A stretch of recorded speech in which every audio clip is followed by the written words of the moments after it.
group that like to watch it live, but most people, like I said, will check it out on Spotify. And we're gonna hit record in three, two.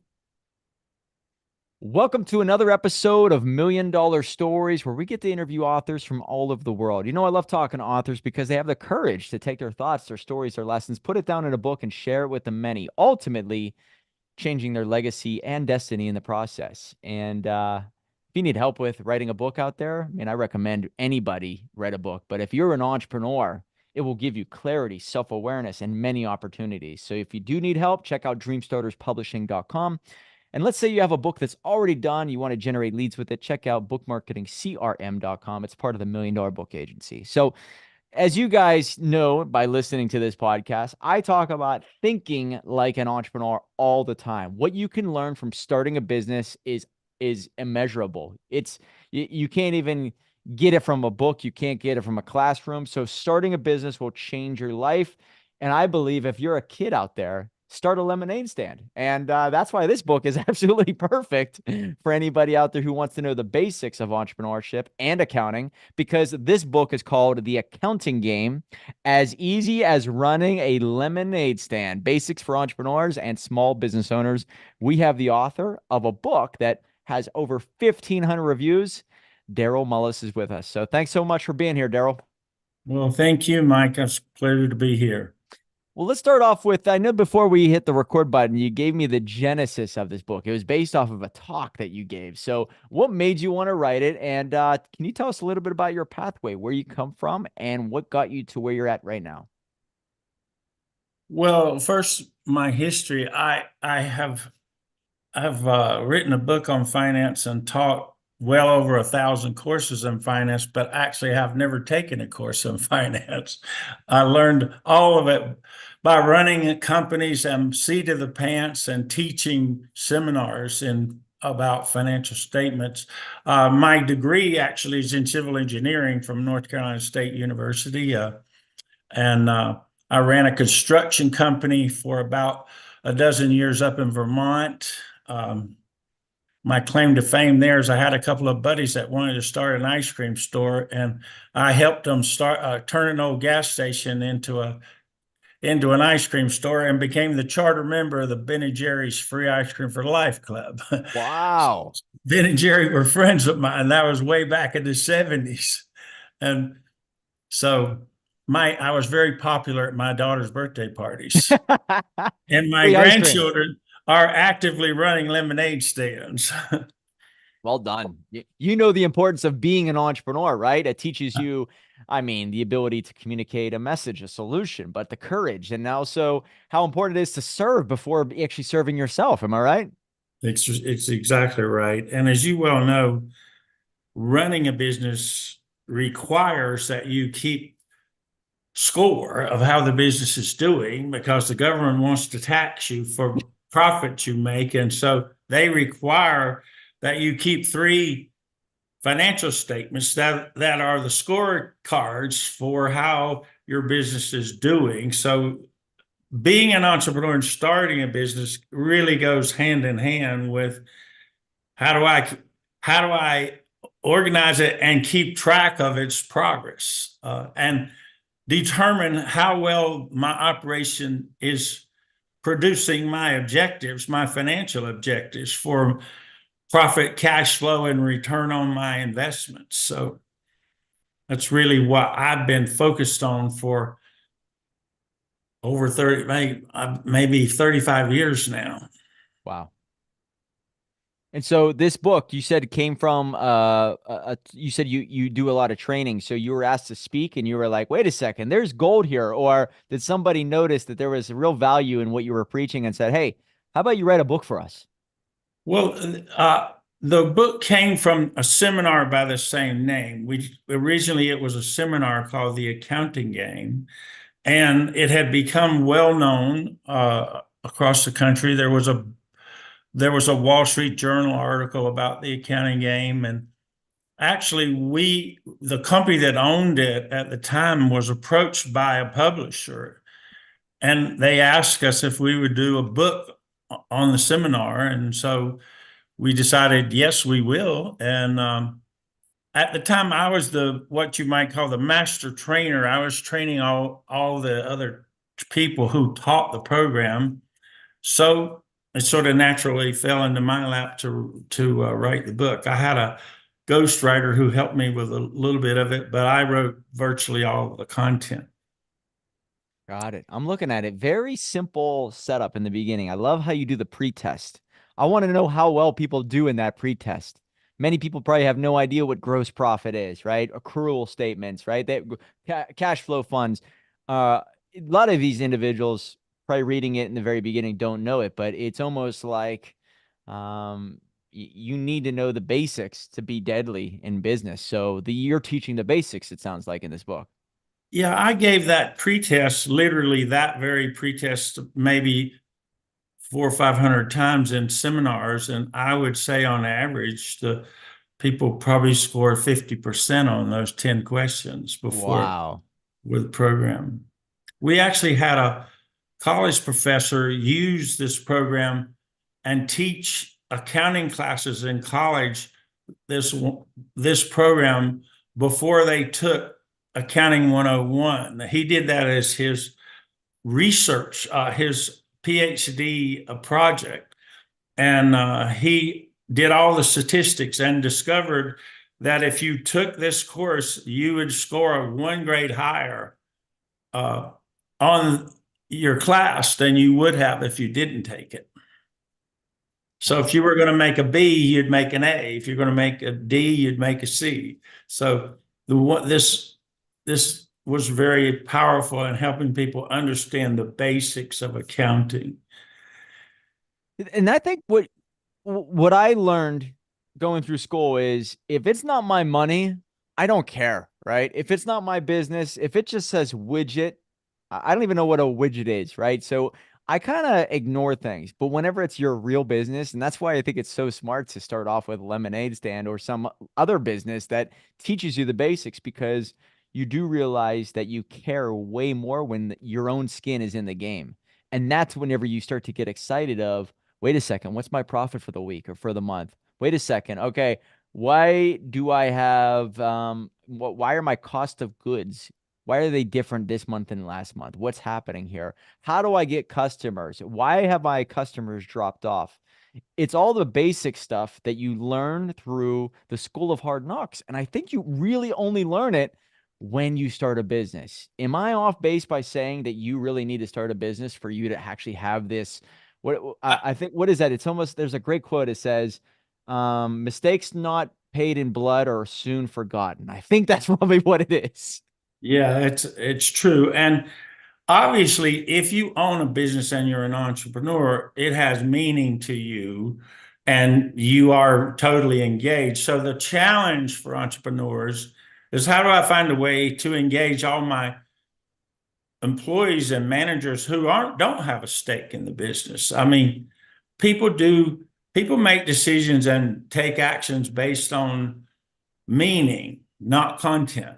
And so Ooh, good quote. Yes. how do I make meaning out of this? And so you can see, I mean, I think you probably know accounting has been a difficult topic to teach It is. historically. And one of the problems is most people who've taught it in the traditional way teach it as a body of content. And content doesn't create much meaning. And I mean, content, even if it's threatening content, we knew smoking would kill you for 50 years before people quit smoking. You know, you can't, content doesn't cause meaning. So how do I try to do that in the book and in my seminars? Okay, how do I create meaning? So the basic teaching of the book is the three financial statements. And so look, how do you make that meaningful? What are the three statements track? Well, they track your operation, right? They track what your operation is doing and how it's performing. And how do they do that? By tracking your day-to-day transactions. Yep. And so how do you teach it effectively then is you have to set it up so people are running a business, whether it's a lemonade stand.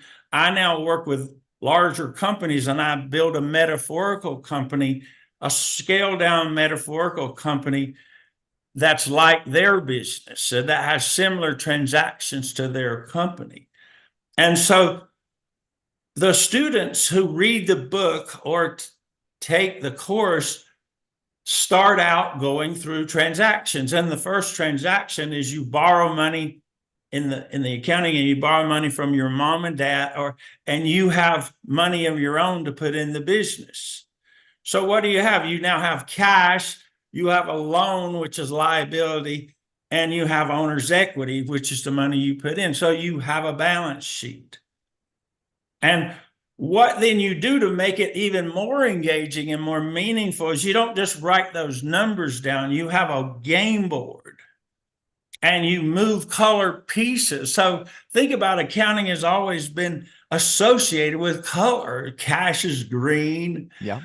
Uh, Equity is red or black if you're making money or losing money. And liabilities then are pink. And so with each transaction, you literally put the label up there, cash, and I put in, say, $25 in cash, and I borrowed $15 of it and put 10 of my own money in. Then I have cash, which is an asset, and a loan, a note payable, which is the liability, and paid in capital or shareholder capital, which is the equity. So you're off and running. And then all you do is you follow that up by, you buy materials, you rent a building, you have a sale, you buy goods, you make your product, you then sell it for more than it costs you to make it, and you have to record the profit of it. So you just keep proceeding from one transaction to the other.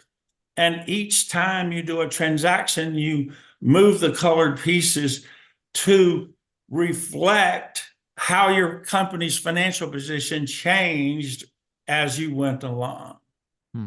And so that's really that process then is very engaging. If we're in a seminar, I have a huge board up front that I move the pieces on, and the students all have a miniature board. In the accounting game book, they had a board that they moved, we printed the pieces in the back of the book, and they would tear those pieces out in their board, and they could run through originally we did that. I think in the current printing, they don't have the board, but somebody could print a board if they wanted to and make those color pieces. You'll notice in the book that the balance sheet is in color. So I use the color bands in the book, but a little more effective if you actually print a board in colored pieces and move those pieces with each transaction, because the physicality of moving those pieces engages you more and locks the learning into your long-term memory better. So yeah, you touch on something there. As an educator, you understand, or you've learned to understand that there's got to be a gamification that's involved for people to actually buy into it and to learn from it. And I learned from a book, Rich Dad Poor Dad, that eventually put out a game board called the Cash Flow. What was it? I think it's called Cash Flow. Yeah, that's Robert Kiyosaki. Right. And so it was cool to play this game because it made it real. It made it fun. And is there anything you've learned that you could share with our audience when it comes to, if you're going to educate people, whether it's through a book or through a speech, there are certain things you can apply, and gamification is one of them, because it makes it so it's not like a task. It actually gives them a sense of play. And usually what you enjoy, you buy into. What you buy into is what you focus on. What you focus on grows internally and externally. So anything you could share with us? Well, there are two aspects of gamification. Number one, it's physical and it's more engaging. So it keeps the learner actively involved in the learning. They're not sitting there listening to somebody lecture them, which limits learning.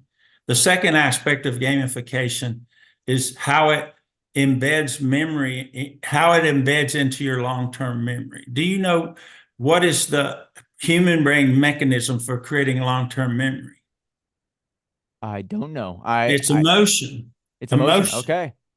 And so gamification by its nature then makes your learning experience emotional, which embeds it in your long-term memory. It's not like rote where you sat down and memorized stuff the night before an exam and forgot it all 2 days later. It's embedded in your emotional brain when you've engaged it through gamification. That's why storytelling was always so powerful. And before books were written, people remembered things because of the meaning the tribal leaders gave to their storytelling. It was basically storytelling is a form of gamification. No. And so if you want somebody to really remember something, you have to create an emotional experience of it. And of course, preferably a positive emotional experience.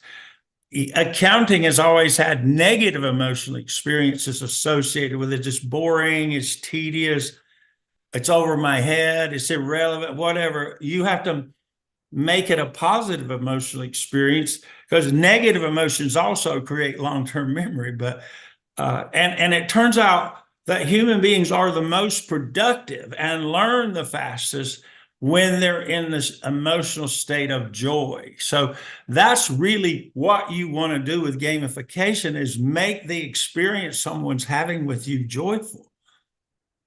Hmm. And you can do that with a course, right? You could do that with a book, but when you're up on stage, and I'm assuming you've done many lectures, like you said. So when you're up there, think of it in terms of getting them to have an emotional roller coaster ride. Because, right, facts tell, but stories sell. And so if you want people to buy into your solution, give them an emotional feeling, whether it's on that sales pitch, even, right? That's another entrepreneurial aspect is, hey, we're not just getting a book done and your life's going to be okay. You're going to have something that's going to be forever. You're also going to have something that can open up doors for you. Just imagine, put your mind there now, right? That emotional experience is what's necessary to get people to move forward, whether it's with their wallet or whether it's with their actions, right? You need That's them right. to be excited about the journey that lays ahead. That's right. And I mean, think of a silly example. When they first put seatbelts in cars, nobody used them, especially men didn't Right. use them. They thought they were sissy or silly or whatever. And so, and I thought about how did I really start using seatbelts? Well, The guess dummy what? When you commercials. I have, was before you say it, is it the dummy commercials, where they would show the accident? That's what I was thinking. yeah, well, actually, the thing that creates meaning and engagement is when you have children. Because you wouldn't think of not strapping your children in. Got it. And of course, your children will sit in the back seat and say, Dad, did you put your seatbelt on? Oh, And you so have to do it.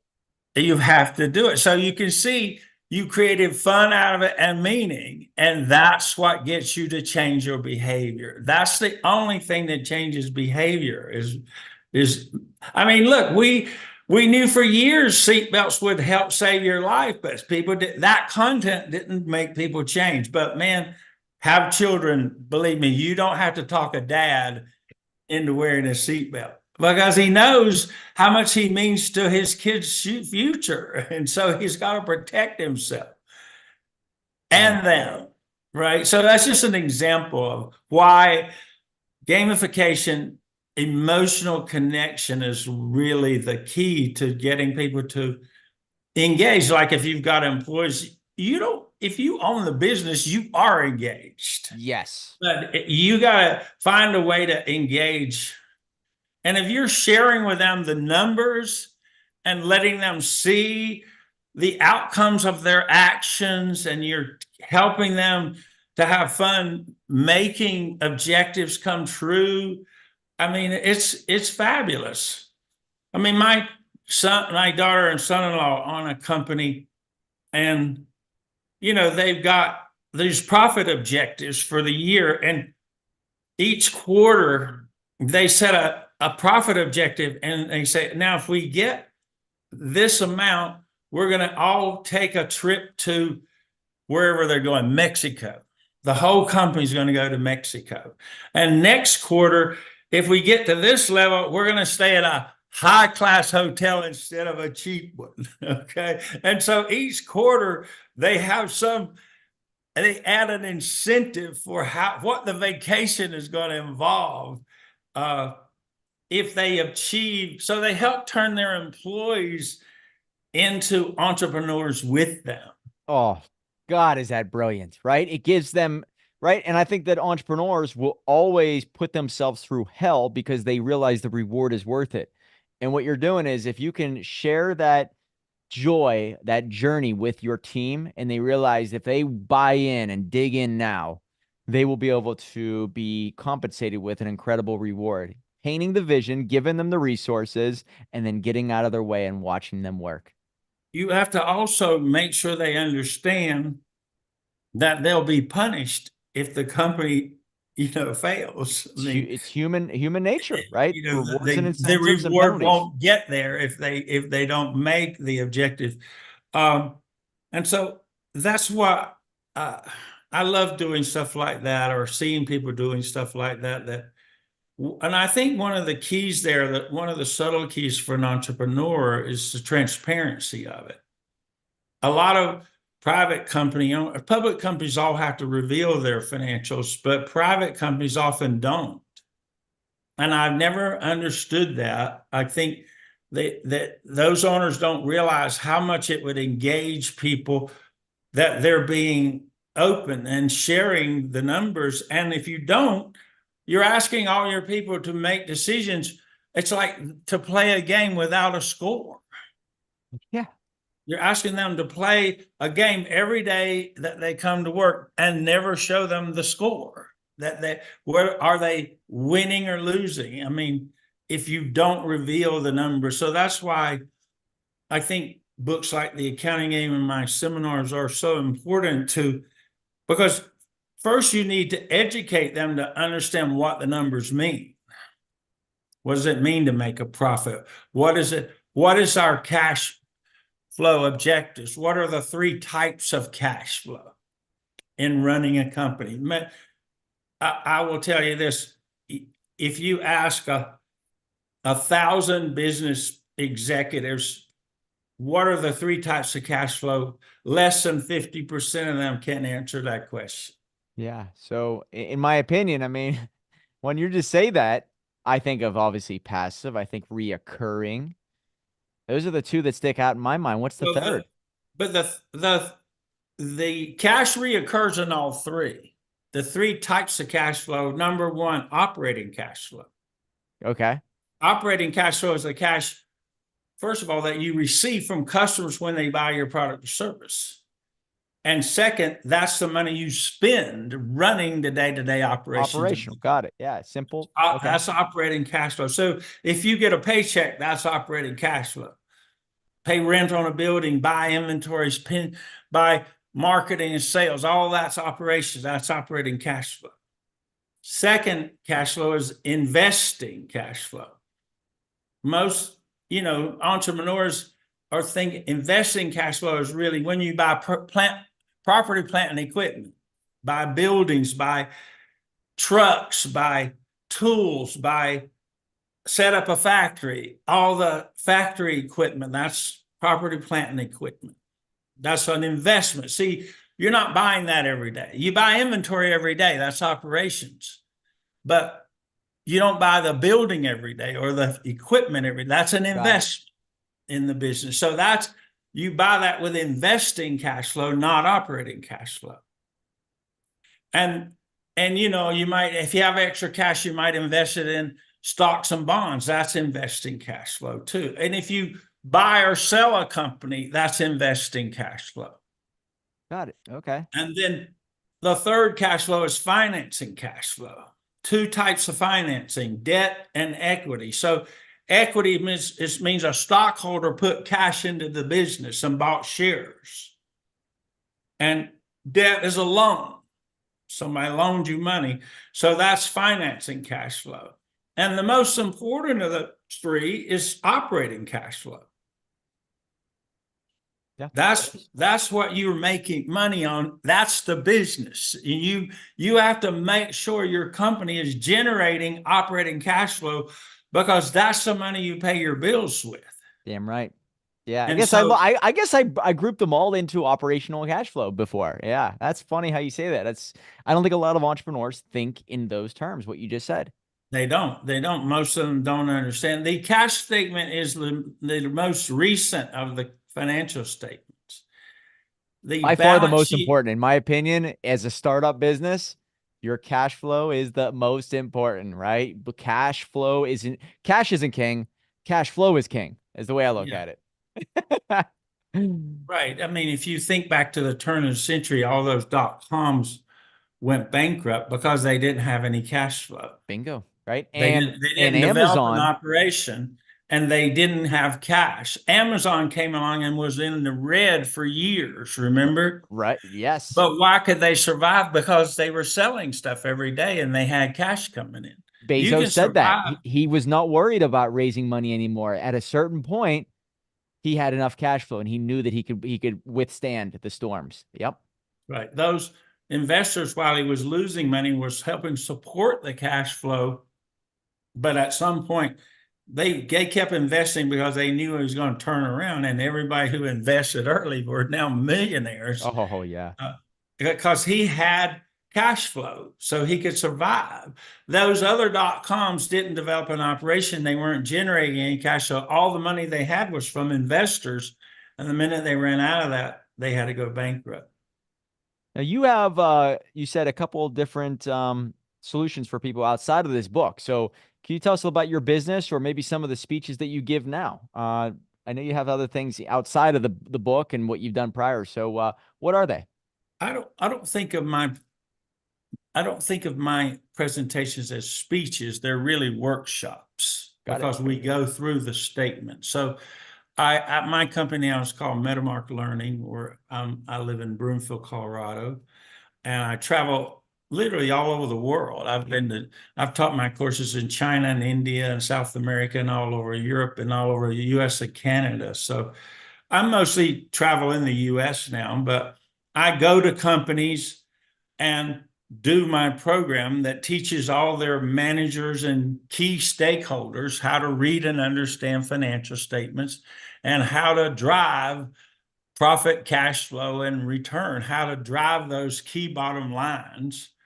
And then secondarily, I have a sort of a second program, or if they want, I can do the statements in the morning and the drivers in the afternoon that helps them analyze the statements and analyze revenue, cost of goods, expenses, and profit. And if we want to make more money, how do we drive it? What are the key measures? And how do I look at over the last 3 years? How have we been doing? You know, your objective, of course, year over year is to have revenue go up, right? And then you would like then for your cost of goods sold and your operating expenses to go down. But we all know if revenue goes up, costs will go up. So Yeah. you have to Growth then sucks look at it. cash. I've heard that phrase before, and now I understand it now that I'm in business. You have to look at it from the point of view of what I call the key performance indicators. So the revenue, cost of goods, and expenses are what I call the crucial drivers of profit.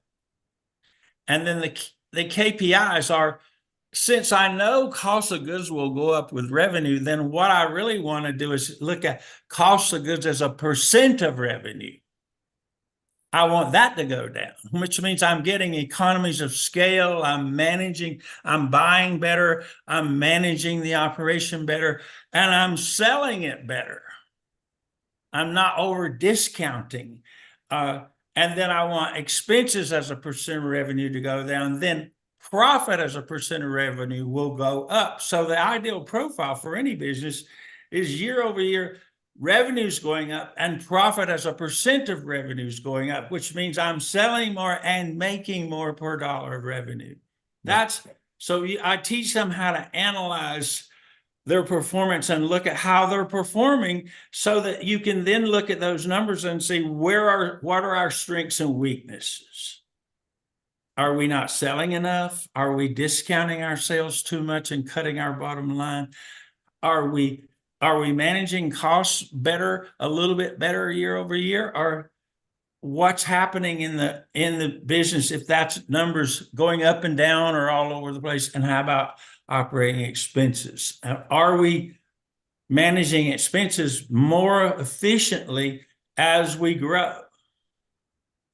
And Got it. so once you understand the statements, then those numbers make sense and you can contextualize them in a way you can really understand how your day-to-day decisions impact, because almost every employee in a company is working in one of those areas and they're impacting either expenses or costs of goods. Got it. And what And have if you they could, noticed by doing all these workshops? It's pretty wild that you're even saying something that you think that most people understand, but eh, people don't really focus on the numbers. They focus on their job. But the moment you're able to articulate how important those numbers are to their job, then it might make them actually better team members. Is that right? that's right. And it might make them motivated to, especially if you, after the workshop, let them offer you suggestions of how can we improve revenue or improve cost of goods or expenses, and let them actually take on projects that would cut costs. I mean, I had a guy who just went crazy over the course and figured out all kinds of way to save money in a factory, to save materials, to save downtime when they were changing products, to save maintenance costs, all kind. He just had to save waste. I once did a program with a food company that were putting oatmeal in 1 ounce bags of oatmeal, and some of it was flavored, like apple flavor or whatever. And as you might guess, the flavorings was the most expensive ingredient. So if you're putting 1 ounce of oatmeal in a bag and you're putting in 1.1 ounces, your costs are high. Oh, yeah. And so these guys, when they did this activity, they found out that $58 out of every $100 they got from customers was spent on materials and packaging. They didn't have any idea that much money went to those two things. And as soon as they saw that number, said, "Oh my God, we got to quit wasting this stuff." Yeah, because it seems so minute and minuscule, right? Yeah, It's like yeah. it's A insignificant. tenth of an ounce seems like nothing, right?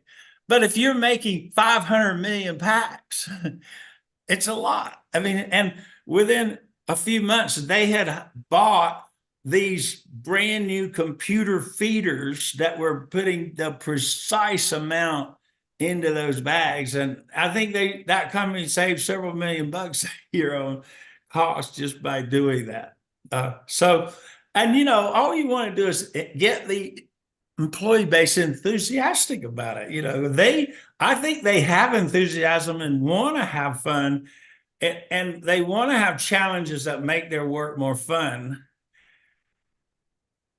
And I believe you can do it. If you're an entrepreneur, you can really do that. So your people come along and start contributing their good ideas. And look, you never know who's got the best good idea at the next good idea, right? I mean, you just never know. So, if for anybody out there listening who has a small business, and many people who do listen to this podcast have a business, what you're recommending is start to have monthly or quarterly meetings that outline financially where the company sits. Is that right? And then Yes. opening up the floor for people to provide their input to see how they could either grow the company or to save their company from wasted expenditures.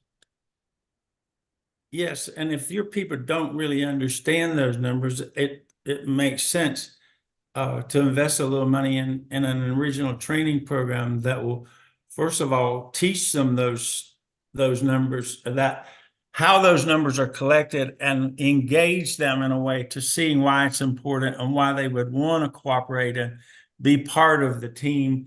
And, obviously at some point you'd want to reward them for their performance as well, so that you're keeping them engaged. But I believe all of that is really possible and makes your life easier as the entrepreneur and their life more fun.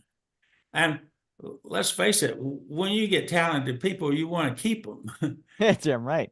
You want to keep them, and you don't want to lose them to the competition. So all of these are, in my opinion, ways to make sure you're keeping your most qualified and engaged and effective people. I'm looking at your website, guys. His website is Metamark Metamark Learning. Learning. Metamark Learning. It's METAMARK learning.com. Very professional website. And if you are looking for help in this area, he will provide a workshop, it looks like. And it says your team will learn the following: the purpose, structure, and relationships of the financial statements, principles of accrual accounting, revenue recognition, cost of goods sold versus expenses, understanding profit versus cash, the three types of cash flow, which I didn't even know. That's funny that you say that. How to manage key measures and improve bottom line performance, and the business cycle and how to properly manage each phase. So very well done. So if they go through this website, is there they could schedule a call with you, or is there a program that it looks like you Yeah, just they fill can out the form. sign up, or they can reach me at Daryl@metamarklearning.com. That was my email address, but they can reach me through the website. Beautiful. And you're based out of Broomfield, Colorado, but you'll work all over. Is that right? I work all over the country, and as I said, I've been all over the world, literally. And he's got some online courses you might want to check out. Mastery of Financial Statements, the building block for understanding company performance, right on his website. You can check it out and see what he's all about. But very well done, man. And I'm fascinated with how you put this together. And I've never really thought about certain numbers that certain team members may really shoot, and maybe they would care about, but maybe they should care about. So I got to show them. I have not done this with my team to an extent. So I think I'm going to start to implement this. So Daryl, I have to say, thank you so much for bringing this to our attention and giving us some of your wisdom. Obviously, you said your grandkids, is that right? They're doing lemonade stands. Is that right? Yeah, my grandkids run a lemonade stand every summer. So they're doing the right stuff from an early age. I commend anybody who's teaching their kids to think like an entrepreneur. So that's awesome, man. Outside of the website, is there a social media channel that you're quite active that you would recommend people to reach you on? I'm not that active on social media, so I think the website is probably the best way for them to reach me. Beautiful. Guys, his book is on Amazon. It's called The Accounting Game, Basic Accounting, fresh from the lemonade stand. You can learn the basics there. Go to his website. Once again, that website is metamarklearning.com. So, Daryl, thank you so much for being here. I appreciate your time, and Godspeed to your recovery and to the following months of what you're going through. So, prayers for you and your family.